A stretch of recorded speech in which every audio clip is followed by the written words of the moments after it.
فأنا ناصح لإخواني بالصدع بالحق تبيض وجوههم. السكوت في مسألة الحزبية يضرها، فاصدع بما تؤمر وأعرض عن المشركين. سلامي على دماج ورجالها والشيخ يحيى ودار العلم يا سعد بانيها. Bismillahirrahmanirrahim. Ada pertanyaan. Assalamualaikum, kaifahalukum. Ini ada titipan pertanyaan, tanyakan pada Abu Fairuz tentang hadis Ibnu Ukhtil Qaum minal Qaum. Hal yuraduhuna bintu Ukhtil Qaum laisat minal Qaum au fil isyrah au nahwih. Bahwasanya putra dari saudari suatu kaum adalah termasuk dari kaum itu. Apakah yang dimaksudkan di sini? Bagaimana dengan bintu, yaitu anak perempuan dari saudari suatu kaum itu bukan dari kaum itu? Ataukah ini bicara masalah cara pergaulan atau bagaimana? Tayyib, jawabannya dengan memohon pertolongan pada Allah. Waalaikumsalam warahmatullahi wabarakatuh. Hadis ini diriwayatkan oleh Imam Bukhari dan Muslim dari Anas bin Malik radhiyallahu an, Ibnu Ukhtil Qaum minhum. Anak dari saudari suatu kaum adalah termasuk dari mereka. Ini ada sejarahnya, nanti akan Ana sebutkan. Dan hadis ini juga akan dikaitkan dengan hadis yang diriwayatkan oleh Imam Ahmad dengan sanad yang hasan dari Ummu Kulsum ibnatu Ali radhiyallahu anha, tayyib, yang meriwayatkan dari Maula Rasulullah Shallallahu Alaihi Wasallam yang dipanggil dengan Mihran, dan sanad ini hasan, yang mana Rasulullah Shallallahu Alaihi Wasallam menyebutkan Inna ala Muhammad la tahilu lana shadaqah wa maulal qaum minhum.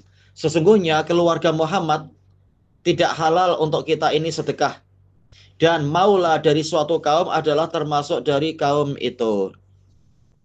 Imam Bukhari meriwayatkan hadis ini, meriwayatkan hadis Ibnu Ukhtil Qaum minhum, dan beliau membuat tajuk, membuat judul, yaitu Ibnu Ukhtil Qaum minhum wa maulal qaum minhum, yaitu hukumnya sama. Anak dari saudari suatu kaum, demikian pula bekas hamba sahaya dari suatu kaum adalah termasuk dari kaum itu. Asal ceritanya adalah terkait dengan peristiwa perang, yaitu setelah perang setelah Fathu Mekah, kemudian perang Hunain dan perang Taif, tatkala Rasulullah Shallallahu Alaihi Wasallam membagi-bagi harta dan memberikan banyak kepada orang-orang tokoh-tokoh besar Arab dan orang-orang dan juga tokoh-tokoh yang seperti itu dari kalangan Quraisy untuk melunakkan hati mereka. Kemudian orang-orang Ansar mereka merasa heran dengan pembagian itu. Mereka mempertanyakan kepada Nabi Shallallahu Alaihi Wasallam tentang masalah ini. Taib. Walaupun cerita ini lengkapnya ada di riwayat Imam Muslim, untuk Imam Bukhari hanya sedikit. Maka kemudian Rasulullah Shallallahu Alaihi Wasallam mengumpulkan orang-orang Ansar, dan yang lebih lengkapnya, tapi bukan dari hadis Anas, dari hadis Abi Sa'id Al-Khudri diriwayatkan oleh Imam Ahmad. Rasulullah mengumpulkan orang Ansar, kemudian mengatakan, afikum ahadun min ghairikum, apakah ada di tengah-tengah kalian orang yang bukan termasuk dari golongan kalian? Qalula, tidak ada. Illa ibnu ukhtin lana, tidak ada kecuali putra dari saudari kami. Maka Nabi mengatakan inna bena ukhtil qaum minhum, sesungguhnya putra dari saudari suatu kaum adalah termasuk dari golongan mereka. Jadi bukanlah yang diinginkan oleh Nabi Shallallahu Alaihi Wasallam ini hanya khusus untuk lelaki, yang perempuan tidak demikian, bukan begitu. Tetapi sesuai dengan keadaan ketika mereka mengatakan tidak ada yang bersama kami kecuali ibnu ukhtin lana, maka Nabi mengatakan dia termasuk golongan mereka, yaitu satu golongan. Jadi bukan masalah sampai serinci itu hanya untuk laki-laki, yang perempuan tidak begitu, bukan demikian. Tayyib. Makanya dijelaskan oleh Al-Imam An-Nawawi rahimahullahu ta'ala tentang pembahasan hadis ini, sebagian ulama berdalilkan bahwasanya hadis ini merupakan berdalilkan dengan hadis ini bahwasanya karib kerabat walaupun dari jalur saudari, anak-anak saudari itu juga akan menjadi ahli waris kalau tidak ada yang lebih dekat. Ini mazhab Abu Hanifah, mazhab Imam Ahmad, dan mazhab yang beberapa ulama yang lain.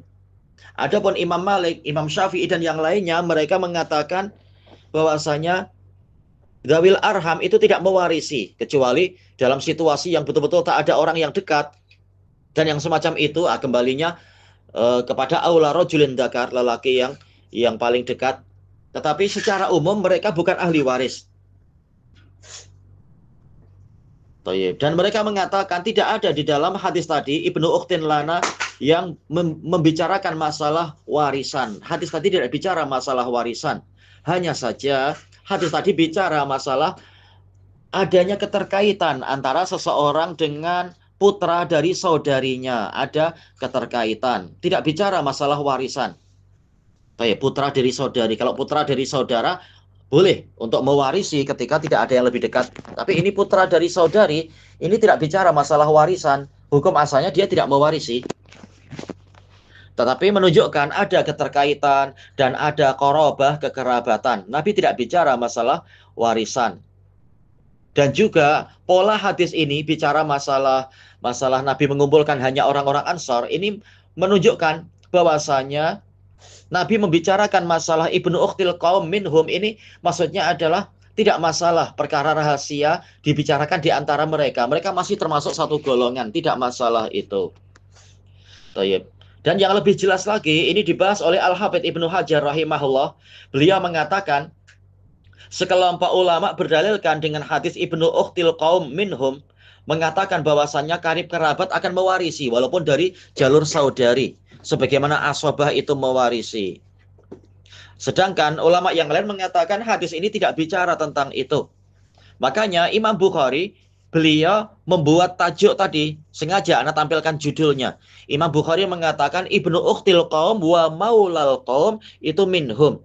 Bahwasanya menunjukkan ini sederajat. Maulal qaum dengan Ibnu Ukhtil Qaum itu satu derajat, yaitu termasuk dari golongan kaum itu. Padahal makruf bahwasanya maula suatu kaum tidak mewarisi. Maula dalam artian bekas hamba, tidak mewarisi dari tuannya. Maka demikian pula mestinya Ibnu Ukhtil Qaum tidak mewarisi. Tayyib. Hanya saja yang diinginkan oleh Nabi SAW yaitu mereka adalah satu golongan dalam masalah muawanah, yaitu hendaknya saling membantu, walintisor, yaitu membela, dalam masalah albir, kebajikan, dalam masalah syafaqah, yaitu berbelas kasihan, mereka masih dalam satu golongan, masih dalam satu kekerabatan, hendaknya saling membantu, menolong, mengasihi, dan sebagainya, bukan dalam masalah warisan. Baik. Nah, kalau masalahnya sekedar saling menolong, membantu, berbelas kasihan, maka jelas antara lelaki dan perempuan jadi satu, hukumnya sama. Kalau sesama mukminin saja, hukumnya seperti itu, saling menolong, membantu. Allah Ta'ala mengatakan, wal mu'minuna wal mu'minatu ba'duhum awliya'u ba'd, ya'muruna bil ma'ruf wa yanhauna 'anil munkar, dan seterusnya itu.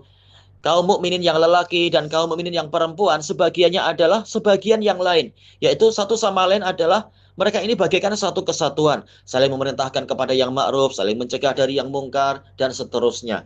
Mereka wali, yaitu saling menolong, saling membantu, dan seterusnya. Saling menyayangi, dan seterusnya. Jadi yang dibicarakan adalah masalah itu. Apalagi Nabi sudah mengatakan Ibnu Ukhtil Qaum minhum. Berarti yang masih ada hubungan kekerabatan lebih layak lagi untuk saling menolong, membantu, dan seterusnya. Sama saja laki-laki ataukah perempuan sesuai dengan kadarnya. Wallahu a'lam walhamdulillahi rabbil alamin.